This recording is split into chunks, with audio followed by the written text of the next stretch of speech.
அப்போ உங்களை பார்த்து கர்த்தர் சொல்ற அந்த வார்த்தை என்ன? உங்களை கூட்டிட்டு போற உண்மை. ஆனா நீங்கள் செய்ய வேண்டியது என்ன? அந்த யோவேல் 2:16 திருப்பி வாசிங்க பார்ப்போம். ஜனத்தை கூட்டுங்கள், சபையை பரிசுத்தப்படுத்துங்கள், முதியோரை சேருங்கள். விட்டு நானே வாசிக்கிறேன். பிள்ளைகளையும் பால் உண்ணுகிற குழந்தைகளையும் கூட்டுங்கள். வசனம் சொல்லுது ஜனத்தை கூட்டுங்கள், சபையை பரிசுத்தப்படுத்துங்கள். அப்போ உங்களை கொண்டு வரதுக்கான காரணம் என்ன? நீங்கள் பொதுவாக அவங்க சொன்னாங்க நிறைய கூட்டங்கள் இருக்கும். ஒவ்வொரு கூட்டத்துக்கு போகும் போதும் உங்களுக்கு ஒரு எண்ணம் இருக்கும். எதுக்காக அந்த கூட்டத்துக்கு போறோம்? ஆசீர்வாத பெருவிழா, ஆசீர்வாதத்துக்கு போவோம். விடுதலை பெறுவிழா, விடுதலைக்காக போவோம். அற்புத சுகம் அளிக்கிற கூட்டங்கள், சுகம் வியாதியிலிருந்து விடுதலையாத்துக்கு போவோம். ஆனா இது எதற்கான கூட்டம் தெரியுமா? ஜனத்தை கூட்டுங்கள், சபையை பரிசுத்தப்படுத்துங்கள். நீங்கள் வியாதியஸ்தராய் இருந்து விடுதலையாகிறதை விட, நீங்கள் கட்டப்பட்டவர்களாக இருந்து விடுதலையாகிறதை விட, உங்கள் தரித்திரம் போய் ஆசீர்வாதம் மாறதை விட மேலான ஒரு காரியம் இருக்கு. நீங்கள் இயேசுவை போல பரிசுத்தம் உள்ளவர்களாய் மாற வேண்டி இருக்கு. ஏன்னு தெரியுமா? இயேசுவே தெளிவா சொல்றாரு, 2 கையோடு நீ நரகத்தில் போவதை பார்க்கலாம், ஒரு கையோடு கூட பரலோகத்துக்கு போவது வாசி. இன்னைக்கு கடைசி காலத்துல சபை ஆசீர்வாதத்துல கான்சென்ட்ரேஷன், கடைசி காலத்துல சபை கல்யாணத்துல கான்சென்ட்ரேஷன், விழாக்கள், ஃபங்க்ஷன்ஸ் எல்லாத்துலயும் டூர், சபையில எல்லாம் இருக்கு. ஆனா பரிசுத்தப்படுத்துற வார்த்தை கிடையாது. பரிசுத்த பத்தி கேட்கறதுக்கு தயாராகவும் கிடையாது. பரிசுத்தத்தை பத்தி பேசினா நீங்க அங்க போகவும் தயாரா இல்லை. ஏன்னா அது கசப்பா இருக்கு உங்களுக்கு. வசனம் தெளிவா சொல்லுது, பரிசுத்தம் இல்லாமல் ஒருவனும் தேவனை தரிசிக்க முடியாது, பரலோகத்தில் பிரவேசிக்க முடியாது. சபை ஜனங்களை பரிசுத்தப்படுத்துகிற இடம், சந்தோஷப்படுத்துற இடம் இல்ல. சினிமா தியேட்டருக்கு போனா சந்தோஷமாகும், கிரிக்கெட் கிரவுண்டுக்கு போனா சந்தோஷமாகும், எங்கேயாவது எக்ஸிபிஷனுக்கு போனா சந்தோஷமாகும், எங்கேயும் பரிசுத்தமாகாது. ஆனால் சபை மட்டும்தான் சந்தோஷமும் படுத்தும், பரிசுத்தமும் படுத்தும். அந்த வேலையை தான் சபை செய்யணும். விசுவாசி சபைக்கு வரும்போது கூட, ஆண்டவரே என்னை இன்னும் உருவாக்கும், என்னை இன்னும் ஆயத்தப்படுத்தும், என்னை இன்னும் பரிசுத்தப்படுத்தும், உம்மை சந்திக்கக்கூடிய அளவுல என்னை மாத்துங்கன்னு உங்களுக்கு ஜெபம் இருக்கணும். வேதம் தெளிவாய் சொல்லுது, கர்த்தரை சந்திக்கிற சபை கரை திரை அற்ற மணவாட்டி. பவுல் எழுதுகிறார், ஒரே புருஷனுக்கு கற்புள்ள கன்னிகையாக. வெளிப்படுத்துற விசேஷம் 21ஆம் அதிகாரம் கடைசி வசனம் சொல்லுது, தீட்டுள்ளதும் அருவருப்பையும் பொய்யையும் நடப்பிக்கிறதுமாகிய ஒன்றும் அதில் பிரவேசிப்பதில்லை. சபை பரிசுத்தம் இல்லாமல் தேவனை தரிசிக்க முடியாது. அந்த இடத்துக்கு தான் இப்ப வந்திருக்கிறீங்க. இந்த இவ்வளவு காரியங்களை உங்களுக்கு எதுக்கு காட்டணும் தெரியுமா? இதை பார்க்கறதுனால நீங்க வருகையில போக மாட்டீங்க. ஆனா இதை பார்க்கறதுனால ஒரு ஆயத்தம் ஒண்ணு வரும். இதெல்லாம் நடக்குது, ஆண்டவர் சொன்ன வார்த்தைகள் இதெல்லாம் துல்லியமா நடக்குது. இதெல்லாம் நடக்குதுன்னா அவர் வரப்போகிறாருங்கிற வார்த்தையும் நிறைவேற போகிறது. அந்த வார்த்தையில நானும் பங்கடையணும், நானும் அந்த வருகையில போகணும்னா பரிசுத்தம் இல்லாமல் தேவனை தரிசிக்க முடியாது. அதுக்குதான் பைபிள் தெளிவா சொல்லுது, ஜனத்தை கூட்டுங்கள், சபையை பரிசுத்தப்படுத்துங்கள். இனி உங்கள் தீவெட்டிகளை ஆயத்தம் பண்ணுவதற்கு தான் நேரம் இருக்கிறது, வேற காலம் இல்லை. வருகைக்கு போறதுக்கு உங்களை ரெடி பண்ணதுக்கு தான் சபைக்கு நேரம் இருக்கு. சபை விசுவாசிகளுக்கு சொல்லுகிறேன், சபைக்கு போகும்போது நீங்கள் போற காரியம் என்னவா இருக்கணும்னா, பரலோகத்துக்கு போறதுக்கு, இயேசுவை சந்திப்பதற்கு என்ன ஆயத்தம் ஆகணும்ங்கிறத கேட்கறதுக்கு தான் சபைக்கு போகணும். சபையை நடத்துகிறவர்களுக்கு சொல்லுகிறேன், கடைசி காலத்தில் இருக்கிறோம்.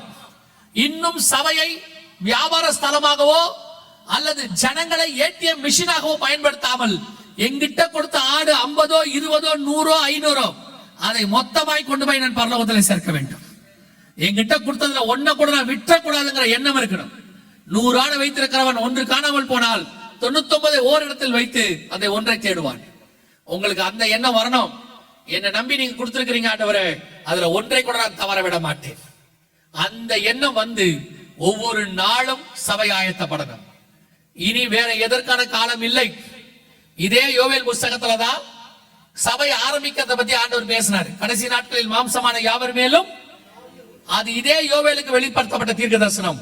அதே யோவேலுக்கு தான் சபை முடிவை பற்றியும் கர்த்தர் வெளிப்படுத்துகிறார். மணவாளன் தன் அறையையும் மணவாட்டி தன் மனைவியும் விட்டு புறப்படுவார்களாக. அதனுடைய ஆரம்பமும் முடிவும் ஒரே தீர்க்கதரிசி கிட்ட. அதுக்கு முன்பாக நடக்க வேண்டியதெல்லாம் நடந்துருச்சு. ஆண்டவர் வெகு சீக்கிரத்தில் வரப்போகிறார். இந்த தீர்க்க தரிசன வார்த்தைகள் பைபிள்ல உள்ளதை சொல்றேன். இந்த தீர்க்க தரிசன வார்த்தைகள், இந்த எச்சரிப்பு செய்திகள் இவ்வளவு தூரம் இவங்களை விருப்பத்தையும் செய்கையும் உண்டாக்குகிற ஆண்டவர் இவங்க எல்லாருக்கும் இவ்வளவு விருப்பத்தை கொடுத்து இவ்வளவு தூரம் செய்ய வச்சதுக்கு காரணம் என்னன்னா, நாம நிக்கிறது கடைசி நிமிஷம். எப்போ வேணாலும் கர்த்தருடைய வருகை வரும். ஒருவேளை கர்த்தருடைய வருகை இன்னைக்கு வருமானால் இந்த கூட்டத்தினுடையதான பலனை அவர்கள் கண்கூடாக பார்ப்பார்கள். அதுக்கு தான் நீங்கள் கூட்டி சேர்க்கப்பட்டீர்கள். மிக முக்கியமான எச்சரிப்பு கொடுக்கப்பட்டிருக்கிறது. இனி ஒவ்வொரு நாளும் குடும்பத்தோடு ஆயத்தப்படுங்கள். வீடுகளிலே கர்த்தரை சந்திப்பதற்கு என்ன செய்யணுமோ அதை செய்யுங்க. ஜெபமும் வேத வாசிப்பும் உபவாசமும் ஒவ்வொரு நாளும் வீடுகளில் இருக்கணும். ஆண்டவர் பக்கத்துல காத்திருக்கணும். வேலைக்கு போயிட்டு வந்த உடனே ரெஃப்ரெஷ் ஆயிட்டு தேவ சமூகத்துல உட்கார்ந்து கொஞ்ச நேரம் பைபிள் வாசிக்கணும், கொஞ்ச நேரம் ஜெபம் பண்ணணும். பிள்ளைகளை படிக்க வைக்கிறது எவ்வளவு முக்கியமோ அதை விட முக்கியம் பரலோகத்துக்கு கூட்டிட்டு போறது. அந்த வசனம் சொல்லுது 16, ஜனத்தை கூட்டுங்கள், சபையை பரிசுத்தப்படுத்துங்கள், முதியோரை சேருங்கள், பிள்ளைகளையும் பாலுண்ணுகிற குழந்தைகளையும் கூட்டுங்கள். எல்லாரையும் எடுத்துக்கிட்டு தான் பரலோகத்துக்கு போனோம், வருகையில போனோம். இஸ்ரவேல் ஜனங்கள் எல்லாரையும் கூட்டிக்கிட்டு எகிப்திலிருந்து விடுதலை ஆனார்கள். அதே மாதிரி ஆண்டவர் சொல்லுகிறார். எனவே பிள்ளைகளை உட்கார வைங்க, படிக்க வைக்கிறது முக்கியம், டியூஷனுக்கு அனுப்புங்க, அது உங்க இஷ்டம். ஆனால் தேவ சமூகத்தில் உங்க பிள்ளைகள் ஒரு நாளைக்கு கொஞ்ச நேரமாவது உட்காரணும். உட்கார்ந்து வேதத்தை வாசிக்கணும். ஒருமனப்பட்டு வீட்டுல உட்காரணும். எல்லாத்தையும் செஞ்சுட்டு வீடை வாங்கிட்டு வாசலை வாங்கிட்டு பிள்ளைகளை நல்லா படிக்க வச்சுட்டு எல்லாத்தையும் எடுத்துட்டு வருகையை விட்டுட்டா பரலோகத்துக்கு போகாட்டி இயேசு சொன்ன வசனம் தான், உலகம் முழுவதையும் ஆதாயப்படுத்தி தன் ஆத்மாவை நஷ்டப்படுத்தினால் அதனால அவனுக்கு லாபம் என்ன? அதுதான் நடக்கும். இப்போ ஆண்டவர் உங்களுக்கான வாய்ப்பை கொடுக்கிறார். கடைசி காலகட்டத்துக்கு வந்துட்டோம். கர்த்தர் சித்தமானால், எனக்கு தெரியாது, கர்த்தருக்கு சித்தமானால் நாம் அவரை சந்திக்கிற தலைமுறையில் இருக்கிறோம். அல்லேலூயா. ராஜா வரப்போகிறார், இனி காலம் செல்லாது. நாம் ஜெபிக்க போகிறோம். ஏந்திரிக்கலாமா தேவ சமூகத்தில்?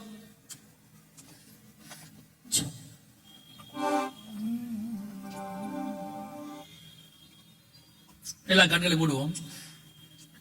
ஒரு 5 நிமிடம் மட்டும் நான் ஜெபித்து விட்டு அவங்க கையில கொடுத்துறேன், அவங்க நடத்துவாங்க. 1 கொரிந்தியர் 11:31 சொல்லுகிறது, நம்மை நாமே நிதானித்து அறிந்தோமானால் நாம் நியாயம் தீர்க்கப்படும்.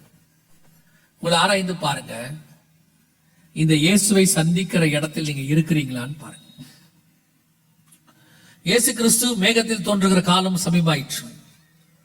அப்படிதான் திடீர்னு யோவான் ஸ்நானகன் வந்து கத்திக்கிட்டு இருந்தார் வனாந்தரத்துல, எனக்கு பின் ஒருவர் வருகிறார், அவர் என்னிலும் வல்லவராய் இருக்கிறார்.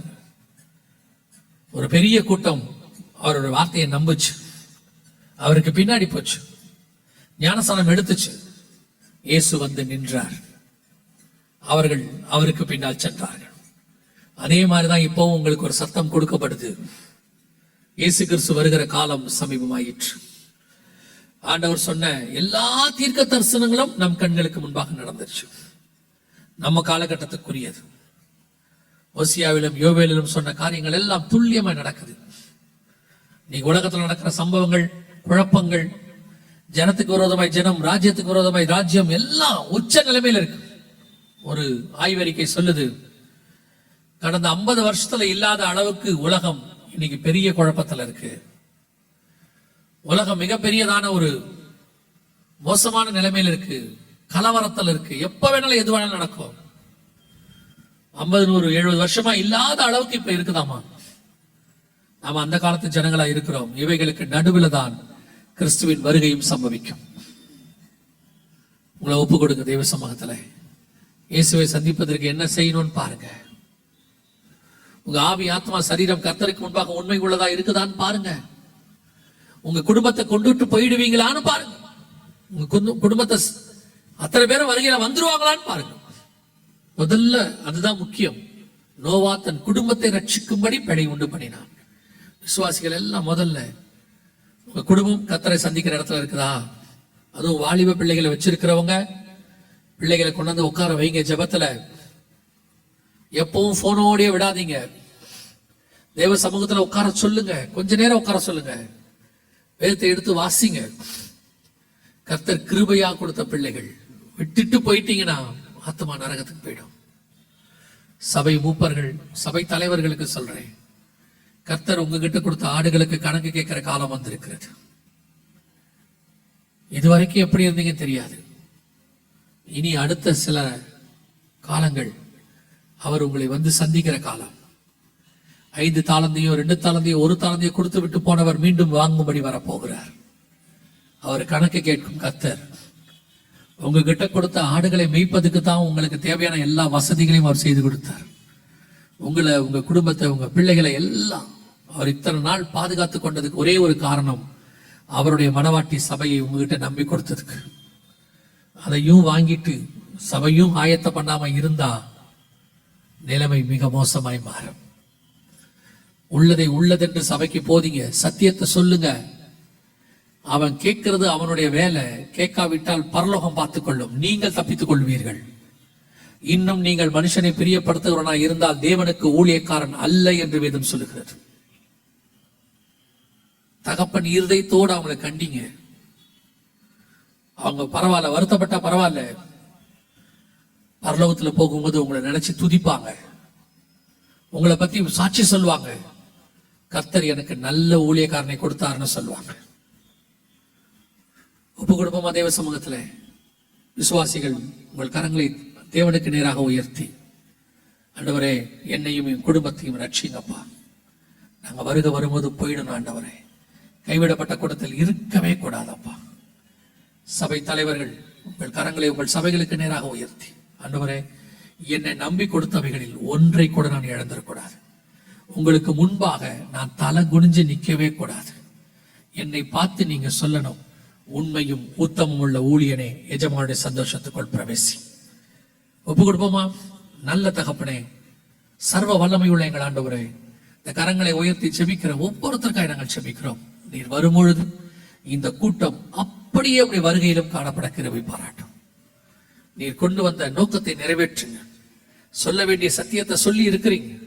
இந்த ராத்திரியிலே நித்திரைகளிலே இந்த சத்தியம் அவர்களோடு கூட பேசட்டும். படுகைகளிலே இந்த சத்தியம் பேசட்டும். இனி ஒவ்வொரு நாளும் ஆயத்தப்படுகிறவர்களாய் மாறட்டும். வந்த ஜனங்கள் சுகபத்திரமாய் வீடு போய் சேர கிருபை பாராட்டும். வருகை தாமதிக்குமானால் நாளை தினத்தில் சந்திக்க கிருபை தாரும். எங்கள் ஆண்டவர் இயேசு கிறிஸ்துவின் நாமத்தில் பிதாவே.